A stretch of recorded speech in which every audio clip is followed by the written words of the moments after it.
Turbocharger को अपना काम बेहतर तरीके से करने में मदद करते हैं। एटमॉस्फेरिक प्रेशर यानी वायुमंडलीय दाब पर काम करने वाले इंजन को नेचुरली एस्पिरेटेड इंजन कहते हैं। टर्बोचार्जर एक प्रकार की फोर्स्ड इंडक्शन प्रणाली है। यह इंजन में जाने वाली हवा को कंप्रेस करता है।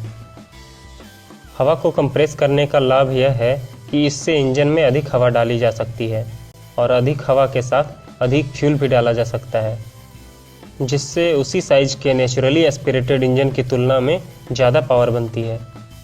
इससे इंजन के पावर टू वेट रेशियो में काफ़ी सुधार होता है।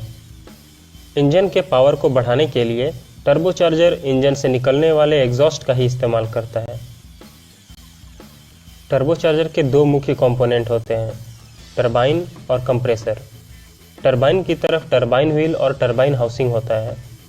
टरबाइन हाउसिंग का काम इंजन के एग्जॉस्ट गैसेज को गाइड करके टरबाइन व्हील के जरिए एग्जॉस्ट सिस्टम के अगले हिस्से जैसे कैटालिटिक कन्वर्टर तक पहुंचाना होता है। इंजन से निकलने वाले एग्जॉस्ट गैस अपनी एनर्जी का इस्तेमाल करके टरबाइन को तेज़ी से घुमाते हैं। टरबाइन 2 लाख आरपीएम से भी ज़्यादा गति से घूमता है, जो कि अधिकांश कार इंजनों के आरपीएम की तुलना में लगभग 40 गुना तेज है। टरबाइन एक शाफ्ट के जरिए कंप्रेसर से जुड़ा होता है। यह कंप्रेसर एयर फिल्टर और इनटेक मैनिफोल्ड के बीच जुड़ा होता है। कंप्रेसर का काम हवा को कंप्रेस करके इनटेक मैनिफोल्ड के जरिए इंजन में पहुंचाना है। समुद्र तल पर एटमॉस्फेरिक प्रेशर यानी वायुमंडलीय दबाव 14.7 psi होता है। टर्बोचार्जर द्वारा प्रदान की गई दाब में वृद्धि 6 से 8 psi होती है।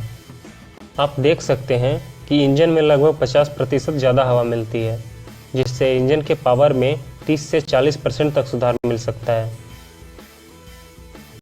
टर्बोचार्जर के कंप्रेसर से आने वाली कंप्रेस्ड हवा गर्म हो जाती है, जिसके कारण उसका घनत्व कम हो जाता है और इंजन में डालने पर कम हवा ही अंदर जा पाती है। इस गर्म हवा को ठंडा करने के लिए कंप्रेसर के बाद एक इंटरकूलर लगाया जाता है, जो इस हवा को ठंडा करने के बाद ही इनटेक में भेजता है।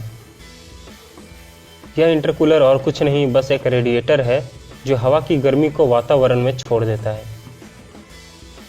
2 लाख आरपीएम तक की गति टर्बोचार्जर के लिए बहुत ही खतरनाक हो सकती है। इसीलिए टर्बोचार्जर में स्पेशल हाई स्पीड बियरिंग का प्रयोग किया जाता है।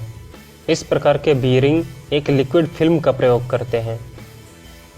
इसमें लुब्रिकेटिंग ऑयल को लगातार शैफ्ट के चारों ओर पंप किया जाता है, जिससे शैफ्ट के चारों ओर ऑयल की एक पतली परत बन जाती है। इस लुब्रिकेटिंग ऑयल का कार्य घर्षण कम करने के अलावा टरबाइन शैफ्ट को ठंडा करना भी है। टर्बोचार्जर की कमियां: जब आप एक्सेलरेटर पेडल दबाते हैं तो इंजन से एग्जॉस्ट निकलकर टरबाइन को घुमाकर तेज करने में कुछ समय लगता है। इस देरी के कारण इंजन को टर्बो बूस्ट भी लेट मिलता है और कुछ देर बाद ही कार तेज हो पाती है। इससे ड्राइवर को एक्सेलरेशन सही महसूस नहीं होता है। टर्बो लैग को कम करने का एक तरीका घूमने वाले पार्ट्स के वजन को कम करके उनकी जड़ता को कम करना है।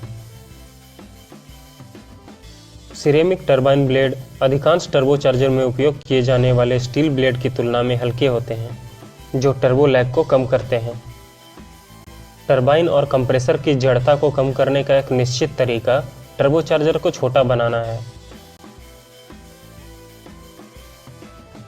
एक छोटा टर्बोचार्जर कम इंजन की गति पर भी काम करेगा, लेकिन ज़्यादा इंजन आरपीएम पर टरबाइन की गति बहुत ही ज़्यादा हो जाएगी, जिससे टर्बोचार्जर में खराबी आ सकती है। इससे बचने के लिए टर्बोचार्जर में एक वेस्ट गेट होता है। वेस्ट गेट एक वाल्व है जो एग्जॉस्ट प्रेशर के ज़्यादा होने पर एग्जॉस्ट गैसों को टरबाइन ब्लेड को बाईपास करने देता है, जिससे टरबाइन सेफ